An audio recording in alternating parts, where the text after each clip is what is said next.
പ്രിയപ്പെട്ട സഹോദരങ്ങളെ, ഞാനിന്ന് വൈകുന്നേരം എൻ്റെ മക്കളൊക്കെ ആയിട്ട് ഒന്ന് ഒഴിഞ്ഞിരുന്നപ്പം നാട്ടിലൂടെ ഇങ്ങനെ സഞ്ചരിക്കുകയായിരുന്നു.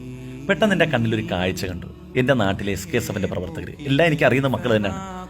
ഇവരെല്ലാം കൂടെ ഒന്നിച്ചു കൂടി ഒരു കടമുറി എടുത്തുകൊണ്ട് എന്തോ അവർ തയ്യാറാക്കുന്നു. അടുത്തേക്ക് എന്തപ്പോൾ എനിക്ക് മനസ്സിലായത് ഭക്ഷണപ്പൊതിയാണ്. അപ്പം നമ്മുടെ നാട്ടിൽ എല്ലാവർക്കും കൊടുക്കാൻ വേണ്ടിയാണ്, അല്ലെങ്കിൽ പള്ളിയിൽ നിന്ന് ഉറപ്പിക്കാൻ വേണ്ടിയാണെന്ന് വിചാരിച്ച് അവർ പറയുന്നത് കേട്ടപ്പോൾ എനിക്ക് ഭയങ്കര കൗതുകമായി. ഞങ്ങളുടെ നാടിൻ്റെ ഏറ്റവും അടുത്ത നഗരവീതി എന്ന് പറയാൻ കഴിയുന്ന സ്ഥലമാണ് തോട്ടപ്പള്ളി. അപ്പം അതിലൂടെ സഞ്ചരിക്കുന്ന ആലപ്പുഴ തിരുവനന്തപുരം റൂട്ടിൽ പോകുന്ന ആളുകൾക്ക് നോമ്പുതുറ വിഭവങ്ങൾ കൊടുക്കാൻ വേണ്ടി അവർ ഭക്ഷണം തയ്യാറാക്കുകയാണ്. എന്നെ അത്ഭുതപ്പെടുത്തിയ കാര്യം, ഇതേ പ്രായമുള്ള മക്കൾ ഇന്ന് ഒന്നിച്ചു കൂടിയാൽ നമുക്ക് പേടിയാണ് ഇവരെന്താണ് ചെയ്യാൻ പോകുന്നത്. ഇതേ പ്രായമുള്ള കുട്ടികളെ എന്തെല്ലാം കേസുകൾ പിടിക്കുന്നു. അപ്പോഴാണ് ഈ നന്മയുടെ നീരുറവ വറ്റിയിട്ടില്ല എന്ന വലിയൊരു ചാരിതാർത്ഥ്യം നമ്മുടെ ഹൃദയത്തിൽ ഇത്തരം പ്രവൃത്തി കൊണ്ടുണ്ടാകുന്നത്. നോക്കൂ, എത്ര സന്തോഷമാണ്. നമ്മുടെ നാട്ടിലെ സുന്നത്തമായത്തിൻ്റെയൊക്കെ സംഘടന പ്രവർത്തിക്കുമ്പോൾ നമുക്ക് ഒന്നും ഭയപ്പെടേണ്ടതില്ല. നമ്മുടെ മക്കളുടെ കടിഞ്ഞാണ് നമ്മുടെ നാട്ടിലുള്ള പണ്ഡിതന്മാർ, അതുപോലെ തന്നെ ഉമറാക്കയുടെ കയ്യിലുണ്ടാകും.